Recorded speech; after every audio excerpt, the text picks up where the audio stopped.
Good morning, good evening, good afternoon, depending on where you are. I am on the East Coast of the US, so it's about a little bit after 9 p.m. my time. This is the Asia Pacific Oceania Networking Overview, APOnet. If we had been in person, you'd have the 6 of us sitting in front of you at one big table, and we'd all be sharing a single laptop. We're going to try to do the virtual equivalent of that, which is I've got everybody's slides. I'm going to do a brief introduction, and then we will walk through these other points. And I will have an agenda for the follow-on at the end of my little section. If we were in person, I could very easily say, who has heard of APOnet before, but I can't with how this is set up. So APOnet is a collaboration of currently 12 partners. These are all of our snazzy logos.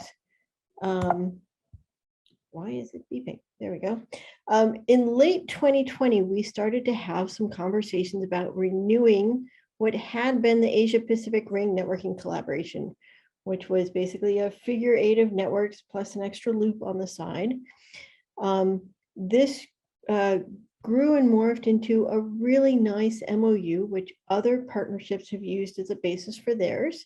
And in June 2021, we had an MOU that was signed by 11 different partners.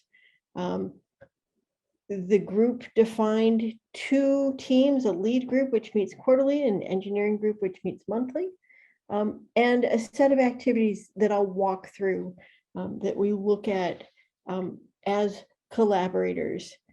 In December of 2021, HARNet JUCC was added as a partner. This is a picture of the original signing. So you can see we were virtual because a year ago, June, we were still in the middle of the pandemic. And I'm laughing in part because I have the water behind me because I was actually in the same little town I'm in today for the signing. We have managed to get together since then. A few of us were at TNC. This is actually, we had lunch and several people had already vanished by the time we were like, oh, hey, we should actually take a picture to prove that we were all actually in the same place. This is the current networking map. I mentioned this grew out of the APR collaboration, which was a figure 8 and an extra loop. We have far more than a figure 8 at this time, as you can see. This is the map of the high-speed networks that are currently operational. There are several links that are being developed at this time. We've also got a measurement and monitoring system in place that we're trying to get SNMP data to replicate this map, only with live SNMP data. When we signed the MOU, we defined 8 different activities, of which we'll have people dive into several of them at this session. Of course, the background idea was to support highly available connectivity and build multiple paths. Every partner was bringing a resource, either a network or an exchange point or some other aspect to this collaboration. One of the big reasons we wanted to do the collaboration was backup traffic. We have a need for strong redundancy in this area. And we wanted to define official backup paths, in part because we realized at one point that if you have 4 or 5 different routes, all with the same backup path, this isn't really a reliable system. Chris Zane is going to talk about this a little bit in his session. I'm listing these out in this order. This is the order they're in the MOU. I've kind of already talked about the cooperation coordination. This just gives us regular check-in points, which have proven to be really effective at keeping each other in the loop on how we're developing and what links we're thinking about and how projects are changing over time, especially with the pandemic where we don't get to see each other very often. We all support network research and services. And the cooperation with this, one example of this is the new Tokyo Guam connectivity, which we'll hear from I think I've got the wrong name on here. Yeah, I'm sorry. No, that's right. Akashi-san is going to speak to the new Tokyo Guam connectivity. We do application development and support. Francis is going to speak to that at the very end. We have external experiment support. Hans will talk about that, and also Keizu Fuji will speak to that. We have preferred route identification and resolution. We're not really going to talk about that today. There's a whole routing working group session on Thursday morning at 9 a.m. That Brenna Meade will be leading. So please think about popping in on that to learn more about that. And the last one is this shared measurement data, which I mentioned. Chris Zane actually has a couple slides on that, so I will leave that for him to discuss in more detail. Here is the real list of today's agenda. I know the online one was slightly different. I tried to get it updated to match. I will keep trying. So each of these folks will have a few minutes to speak, and then we'll have questions and comments afterwards. You can put them in the chat if you'd prefer, or we can just have raised hands. Before I go on, are there any questions now?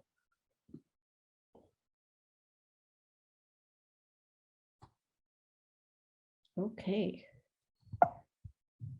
For the speakers, just tell me when you want me to advance your slides. Our next speaker is going to be Osamu Akashi-san, talking about the updated link between Tokyo and Guam. Yeah, thank you. Okay, I'm Osamu Akashi of SingAREN. I would like to talk about the new line between Tokyo and Guam. Next slide, please. So this slide shows the SingAREN 6 international lines. As you can see, we added the new lines. SingAREN 6 started from April 2022, and as far as Asia, I added the new line between Tokyo and Guam. And as far as the United States, we increased the bandwidth from 100 gig to 200 gig. It lines namely between Tokyo and Los Angeles and New York. Next slide, please. Yeah, thank you. So you can see this red circle shows the new line between Tokyo and Guam, and in addition to the conventional Tokyo and Singapore. And we add the new line, increase the bandwidth between Tokyo and Los Angeles. So we are very glad to add the resiliency as the APOnet framework, and also happy to it can enhance the activity of research and education network activities. Thank you.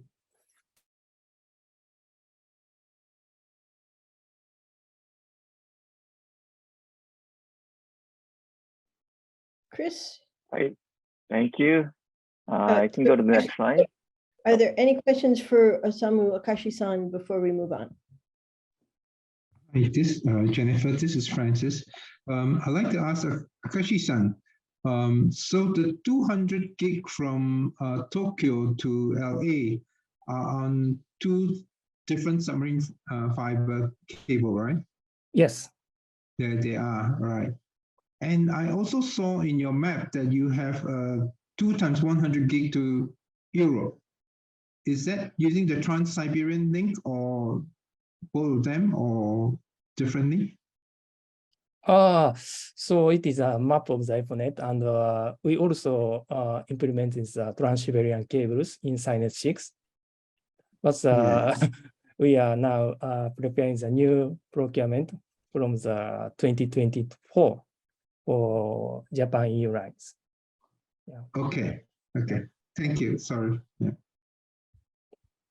No, that's very helpful. We appreciate that additional information. Okay, so anyone else before we go to Chris? Chris, go for it. All right, thank you. Hello, everyone. My name is Chris Zane. I'm with the University of Hawaii, and we're doing the engineering talk today on APOnet. So APOnet has configured VLANs across many of the partner links to enable connectivity between endpoints. Typically, these VLANs are used by the partners to create their 3 peering for redundant and backup routed paths. One example of this use of the network for backup paths occurred in December 2021. Unfortunately, both the Singapore, Hong Kong, Japan, and Singapore, Japan paths were scheduled to be down for the maintenance at the same time. JGN and SINET used a variety of APOnet links, specifically Arena paths, Japan to Guam, and the consortium Singapore to Guam link, to create a backup path between Japan and Singapore through Gorex in Guam. So this kept traffic within the Asia Pacific region. Without that path, Japan to Singapore traffic would have to traverse the Pacific to the US West Coast and back. Next slide, please. APOnet is using NetSage for bandwidth monitoring via SNMP.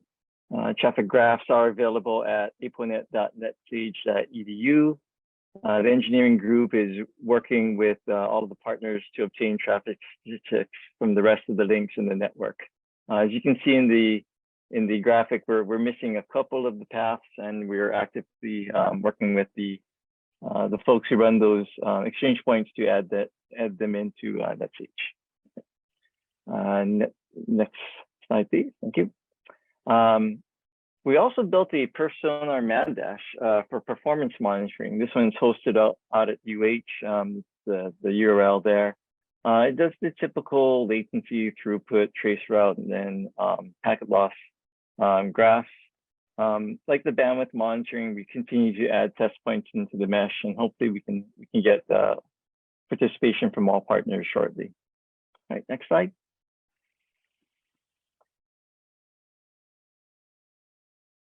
Thank you. The APOnet Engineering Group meets monthly. We discuss operational items, events of interest, such as SC22 upcoming, future plans and upgrades, and any other discussions that may arise during those the meetings. It's well attended by all representatives, it's well attended by representatives from all partner organizations. And that's it. Any questions? Hi, Jennifer, can I ask Chris a question? Sure, please do.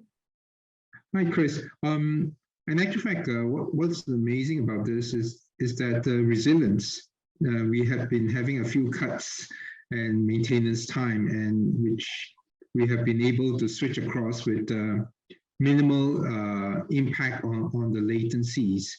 Could you comment on that?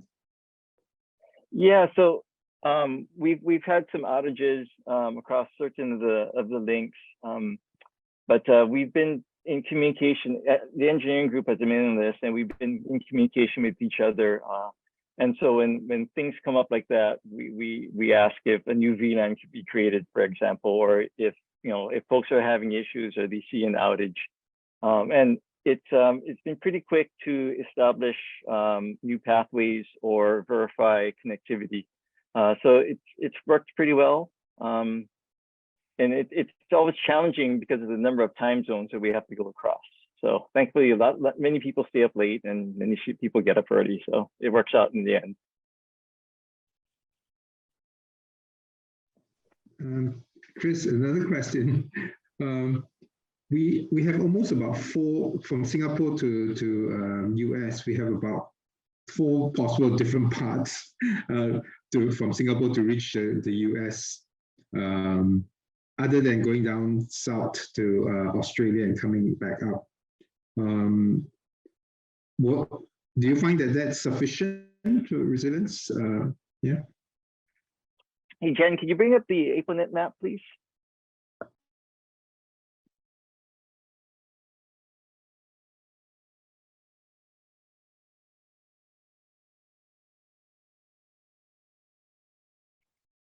So Francis, you're saying that do we have enough paths between Asia and the US West Coast? Is that the question? I was just asking, just say Singapore to the West Coast. of the US. For Singapore, we can either go through Singapore, Hong Kong, Tokyo to US, or Singapore, Tokyo to US, or Singapore, Guam, University of Hawaii to the US. So there were about 3, and we can go Singapore, Guam, Tokyo, US. So that's about 4 paths on top of going down to Australia ARNet, and then coming back up to Hawaii and then US. Yeah. So yeah, go ahead. So I think, yeah, you're correct. There's many paths, and I think the most important thing here is that almost all of these paths are on all separate submarine cables. So for instance, the Guam to Hawaii to Los Angeles, the U of H one, that's on the TUS cable. The ARNet ones are on Southern Cross. The ARNet to Guam is on the JGA North path. All right, so we have multiple redundancies, not only pathways, but physical redundancies under the ocean. Yeah. And to back that up, actually, Hans and I were just talking last week about how we actually have, and we've got part of one, a table written out somewhere with the different cables and the cable redundancies, because, for example, as I'm sure we'll hear from Internet 2 in the network engineering session tomorrow, the Guam-Singapore consortium circuit between Singapore and Guam has had some challenges in terms of uptime. And so they were considering, should we be looking at a slightly different contract with different paths or something? And we want to make sure that we do maintain that differentiation of cable use, so that if one particular cable or one particular exchange point has problems, that we still maintain several paths between Asia and the US. So I think at this point, we're doing pretty well for diversity. These are all high-speed connections. They're not 1 or 10 gig connections, but I think it's something that we all should be keeping in mind. Thanks. I don't know if that answered your question, Francis. Yeah, it does answer my question. Okay. Any other questions for Chris? Thank you, Chris. Hans, you want to talk about SingAREN? Yeah, that leads, Chris, thanks. That leads perfectly into some of the work the APOnet engineering team is doing to support supercomputing 22 coming up in Dallas, Texas in less than 90 days now. SingAREN, SCINet is on site in less than 60 days, actually, getting ready for this conference. So first, I just wanted to talk about the network research exhibitions that we solicit for. Every year, we do ask researchers all over the world to submit proposals for demonstrations and experiments that will become part of the SingAREN infrastructure. These demonstrations could be related to software-defined networking, maybe a new high-speed data transfer tool, new experimental network hardware, or even new network protocols like named data networking, new versions of TCP, things like that. And we spend the year leading up to November to the SC that year working with these researchers to make sure that we not only have the bandwidth we need for them inside the US, but also internationally. And that's where APOnet comes in for a number of our research experiments this year, and quite frankly, most years. So real quick, this is just a look at what we have coming into Dallas, Texas this year. We're above, I believe, around 4 terabits per second total. And that's thanks to a lot of help from Internet 2, ESNet, and a few commercial providers. Next slide, please, Jen. And these are the 4 primary network research exhibitions that we'll be supporting this year across APOnet. One is from the GNAG. They're going to show off Sense and the AutoGoal project and what they've been doing with that. Next, NRE 019 there is very interesting. It's Caltech led, but they actually have 40 different participants from all over the world. This one's big. And they'll be doing actually a number of different things, including high-speed data transfer with new DTN designs and things like that.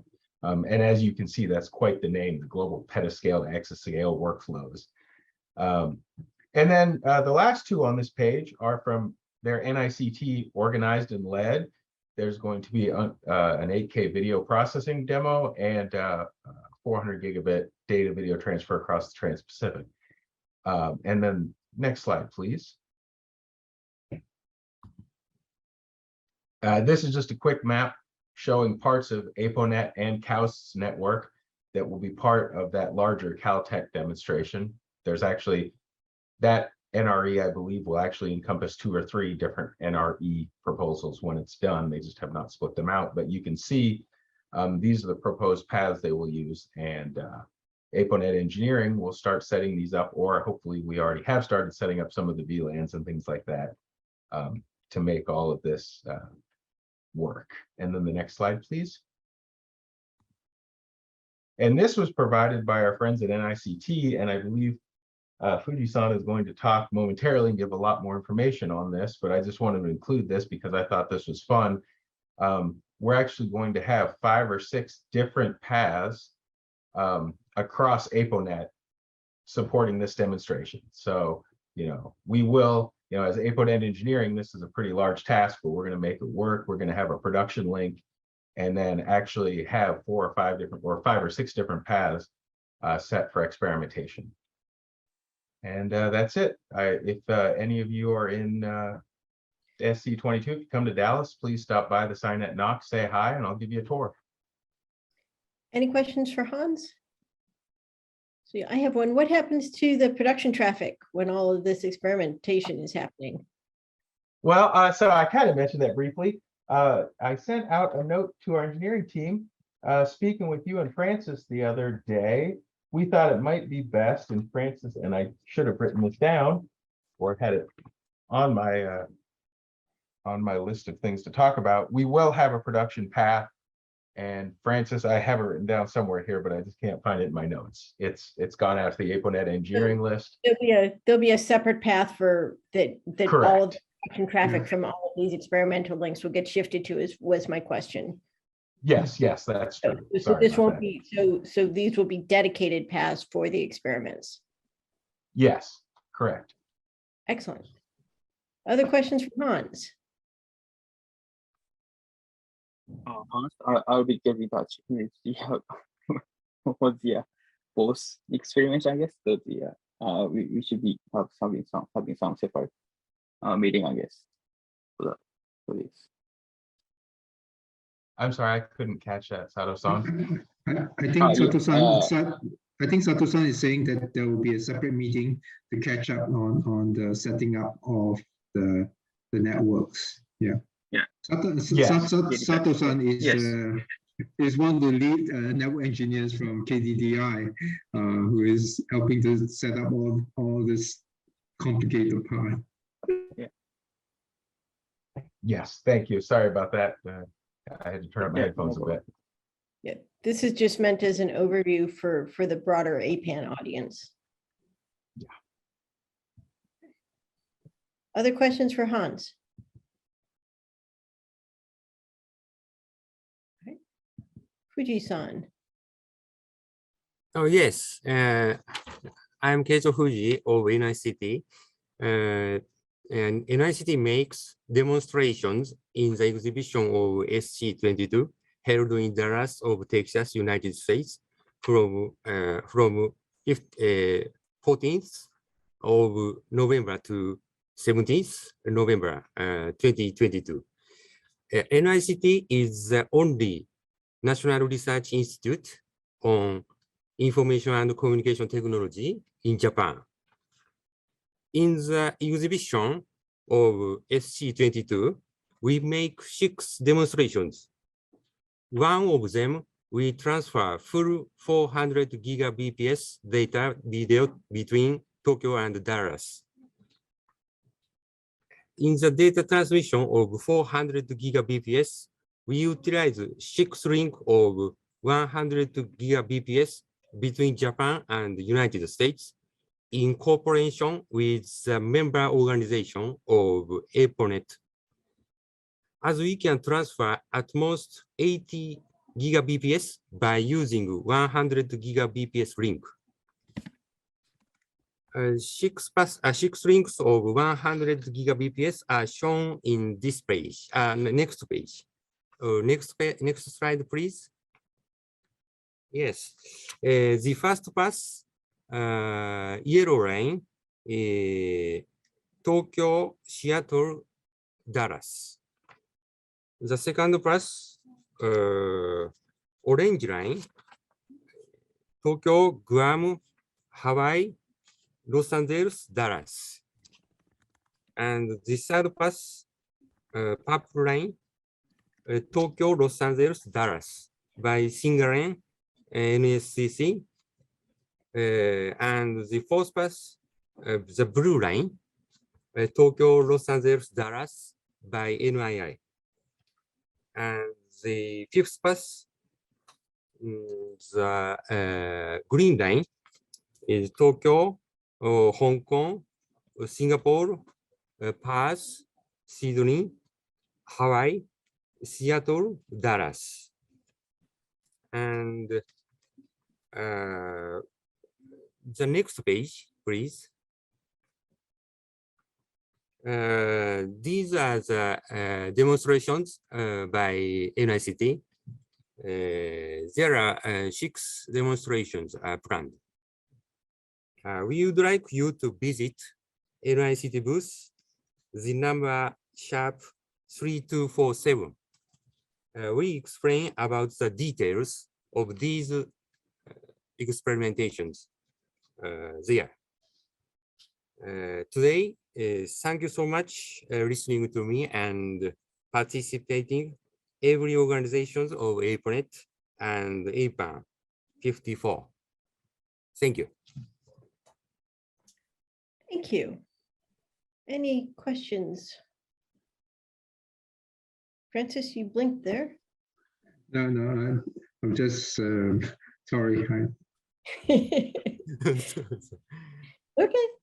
Are there any other questions? That was a really great, very detailed explanation of these really wonderful demonstrations. And it's really nice to see such variety happening at this meeting. So we're looking forward to supercomputing quite a bit. Well, thank you so much. Okay. Thank you. Francis. Thank you very much. I'm going to talk about applications that are running over APOnet. And some of these applications are in daily use. How are they used daily? One of the first applications I'm going to talk about is the database mirroring. Basically, we have a server in Singapore, which is continuously downloading data, updating the database from the National Center for Biotechnological Information, NCBI, USA, UCSC, Human Genome Browse, European, as well as GenomeNet, Japan. And it's open to all the research community. In other words, any of your researchers, rather than going to the US to download the data, you can actually download it nearer to us and at higher speed, because we actually tune our server for high-speed download. So do go to the website there. It's open to the community as a whole to download, and that's our service to the whole community. Yeah. The second slide, please. Just to give you an idea of one of the applications that we saw, was the VLCG for Alice and CMS, and that's by TFR from India. As you can see, they can just download 9 gig, and I guess if they wanted, if not for the limitation of their link from India, NKN to Singapore, they would have downloaded even more. So the back end, the 100 gigs that we have, there's really quite a lot of capacity available. And I'm very glad that they're making good use of our network for the international collaboration. So next, please. Another example of this high-speed data transfer is basically this transfer of climate data from Gardi supercomputer from Australia, NCI Australia, supercomputer to Aspire 2A supercomputer in Singapore. We spent more than a month. It's about 4.5 gig, 5 petabytes, not 5 gig, 4.5 petabytes of data, climate simulation data that we have to transfer across from the one supercomputer to another supercomputer. And as you can see in the graph below, we certainly reach more than 10 gig, and there's room. However, there's also a limit on the end devices as well. So it's not necessarily the bandwidth that is constraining it, but also the devices that you have at the two ends, whether you can actually transfer data fast enough. And it's taken more than about a month and a half to finish about 4.5 petabytes of data transfer. That's a lot, but it really saves them a lot of money. Otherwise, they have to put in the drive, they have to copy in the drives, and on top of that, they have to transfer it through flight across from Australia to Singapore. And that will cost a lot of money and a lot of time. It will take longer than what we have done for them. So the national environment agencies who are very pleased with this. It would have taken them 4 to 5 months if they have done it by themselves. They tried the commercial network and they were only getting about 200 to 200 gig, 100 to 200 megabits per second. You know, so it's great difference, and they were very, very pleased with us. And this is for climate change simulation.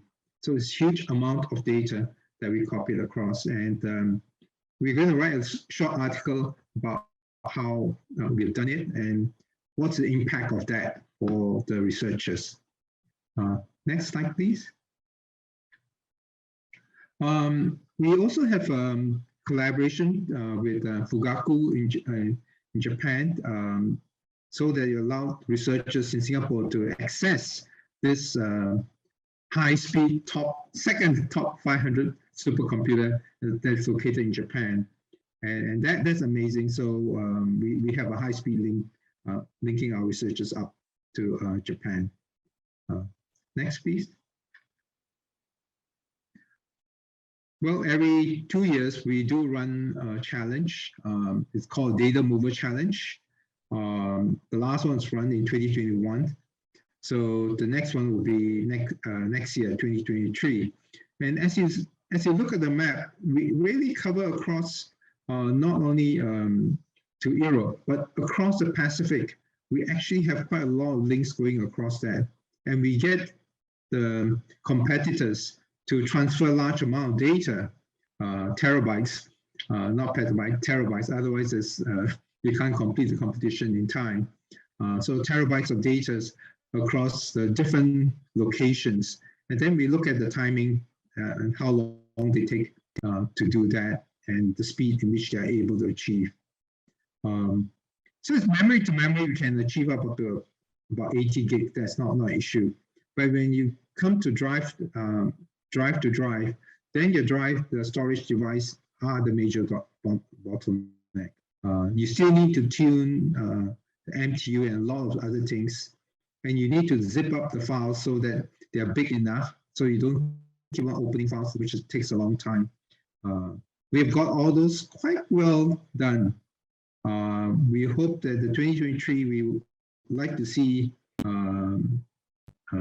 more researchers participating in the competition. Next, please. That's all from me. Any questions?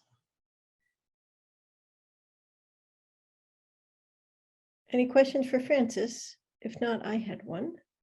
Which Yeah. is you said, memory to memory, you're seeing about 80 gigs as where you're maxing out, and disk to drive is less than that. So, you know, we've got hundreds of gigs of capacity transoceanic. How can, you know, what do we need to do to try to address, you know, the problem, you know, the transoceanic links aren't the bottleneck. Yeah, I think there are a few things. One is end users. End users do not know how to optimize on it. And I can't blame them. Their main focus is their research, and they need the data for the research. And that's where the network engineers need to come in to assist them and make things as easy as possible for them.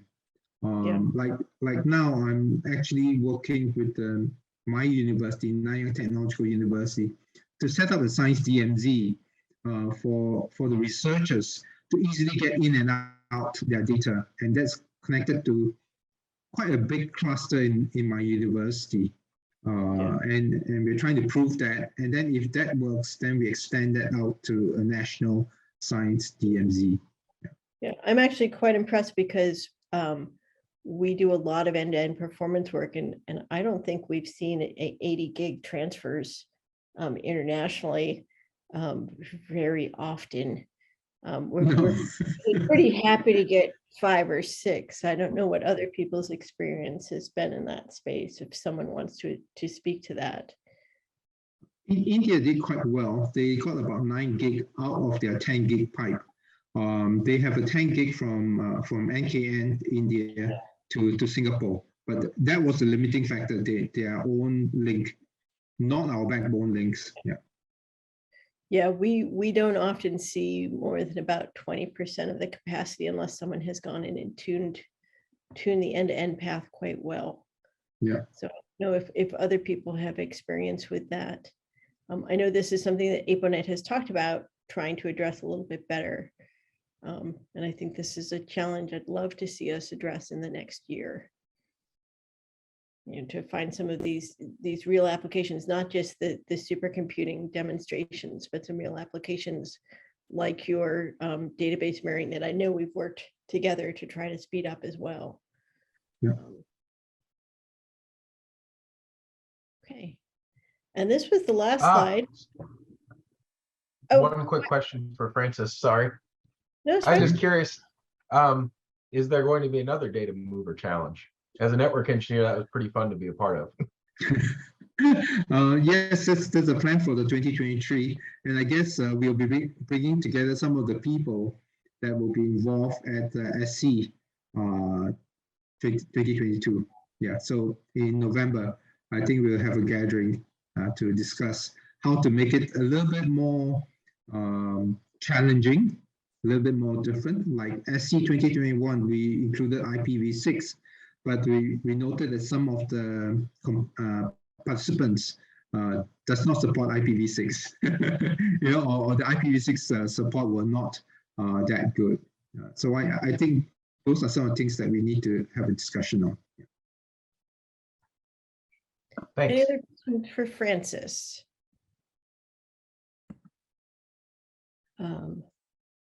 This was the last slide I put in just so that you can find the APOnet website, which is aponet.global for many reasons.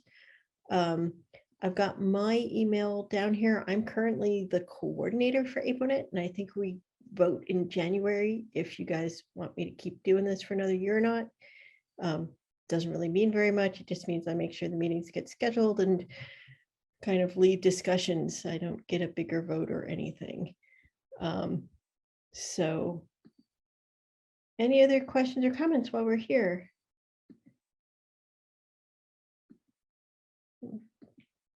Got some new folks here, and we've got some other APOnet partners. I see Keiko is here from ArenaPack. Maybe maybe ArenaPack could share with us what are their plans for the region, because it's a major partner for the Guam-Singapore link. Yeah, but I think they have other plans as well. Right, there's a whole network engineering session one day. There's a 2-hour block just about ArenaPack plans. Okay. So I think the decision. Please enjoy the session for other day, but we do have pretty much interesting plans this year. Okay. Thanks. And I think that's Thursday, the first or second session on Thursday. Yep. So actually, if you look in the agenda at both the network engineering working group sessions and the APR sessions, You'll see many of the APOnet partners. I wonder if I can just scooch back to that slide so you can see the listing of the partners. Maybe not, maybe, yes. Here are all of our current partners, which is great. Many of whom will be giving talks at other points in time during APAN. And if I had thought of it before this very moment, I would have had a last slide with everybody's talk on it. But I didn't think of that. So I will add that into this slide deck before I give it to the APAN folks. I'll get all of the APOnet folks to give me their slides or a pointer to their session so that you can see how much work is being done by this group. It's really been a fabulous team to be working with. Any other questions or comments before we end the session pretty early?